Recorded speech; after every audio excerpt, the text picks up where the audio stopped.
Bienvenue au Boom Campers. Alors, on est le début de saison. Règle générale, c'est la fin de semaine où les gens commencent à aller en camping, aller à leur camping pour ceux qui sont saisonniers, à partir en expédition pour ceux qui sont plus nomades comme moi finalement. Je reste pas longtemps au même endroit quand je suis en camping. Alors, c'est pour vous dire que nous autres, on part pas. Parce que notre roulotte, c'est tout un projet. C'est tout un projet. L'année passée, on n'a pas beaucoup documenté, mais on a refait la moitié de la roulotte, donc 2 murs sur 4 de la roulotte.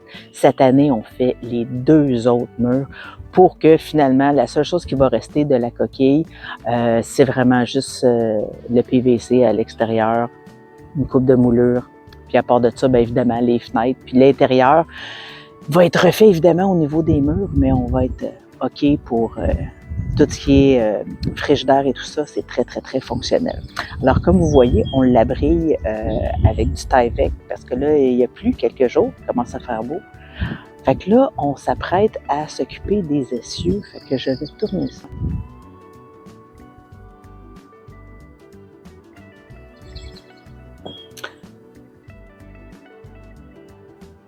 Donc, c'est connu, les roulottes ProLite sont très basses et ça accroche des fois à certains endroits. Alors, on a décidé qu'on allait monter la roulotte. Puis, en même temps, on avait besoin de changer les bearings et changer les lames.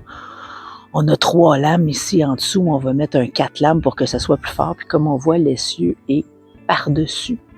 Là, on va le mettre en dessous. Donc, ça prend un petit kit d'adaptateur pour ça. On a reçu nos nouvelles lames. Fait que on va vous donner des nouvelles de ce côté-là. Puis là, bien, si on voit, j'ai tout enlevé les garnitures du côté en arrière, enlevé les fenêtres. Il me reste les braquettes en haut à enlever. Donc, il n'y a plus de fenêtres. Fait que premier indice quand on achète une roulotte, si c'est fripé. Si quand on touche, là, il y a des belles petites bosses, là, c'est des bons indicateurs. Peut-être enlever la vis pour regarder la prise électrique, elle a l'air de quoi? Quand c'est rouillé de même, ça peut être juste de l'infiltration sur la prise, mais ça peut aussi cacher un problème plus important. Ici, au niveau de l'aile, là, il n'y a pas une vis qui a survécu quand je les ai dévissés. Ils étaient tous coupés pour la majorité. C'est quasiment surprenant que l'aile ait résisté. Puis quand on a acheté, ça paraissait pas tout ça en passant. Éventuellement, je vais vous montrer ce qu'il y a à l'intérieur des murs. On va juste en faire un petit ici comme ça. Alors comme on voit, on a le plastique. Ensuite, on a un petit venir, un pouce de styrofoam, un autre petit venir. Et à l'intérieur, ils nous mettent une belle tapisserie waterproof, collante, scellée partout. Fait que comme ça, quand il y a de l'infiltration d'eau, ça paraît 0, 0, 0 à l'intérieur parce que toute l'humidité reste dans le mur et ça ne sèche jamais. Dans une maison normale, si l'eau s'infile par le toit, à un moment donné, on va avoir un gros cerne dans notre J-Prop qu'on va faire « Oh mon Dieu, il y a quelque chose qui se passe ». Dans une roulotte, ça descend des murs puis on le voit jamais jusqu'à temps qu'à un moment donné, c'est ça qu'on voit du gondolement ici. Là. Il y a certains endroits à l'intérieur, quand on pèse, ça fait un petit bruit de crunch aussi. Donc ça, c'est un autre indicateur. Je vous dirais, enlever des vis à l'intérieur, quelques vis à différents endroits. Donc, maintenant, on est à l'intérieur de la roulotte. À droite, on peut voir la partie qu'on a fait déjà. Au fond aussi, on a refait cette partie-là. On l'a laissé sur le contreplaqué, comme vous pouvez voir au fond.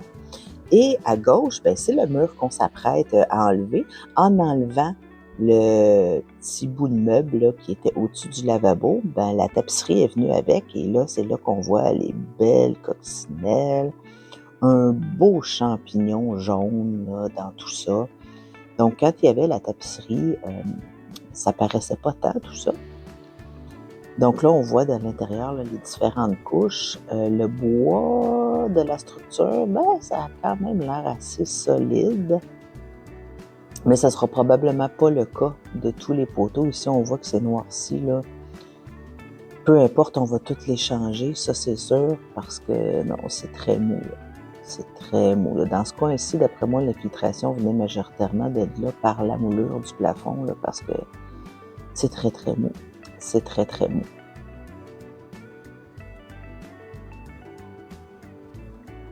Donc là, on voit qu'on a ouvert l'extérieur. Donc, le contreplaqué à gauche est pâle encore, on voit la colle collée dessus. Et plus on s'en va vers le milieu, plus le contreplaqué finalement s'est séparé en deux quand on a ouvert parce que c'est fini. Là. Encore un beau champignon jaune. Que c'est pas sain, que c'est pas sain, que c'est pas sain. Pour certains d'entre vous, tout ça a peut-être l'air bien décourageant. Mais je vous dirais que pour nous, vu qu'on a fait l'autre bord de l'année passée, qu'on sait où qu'on s'en va, ça n'a pas l'air si pire que ça. Puis on sait ce que ça va devenir. Hein.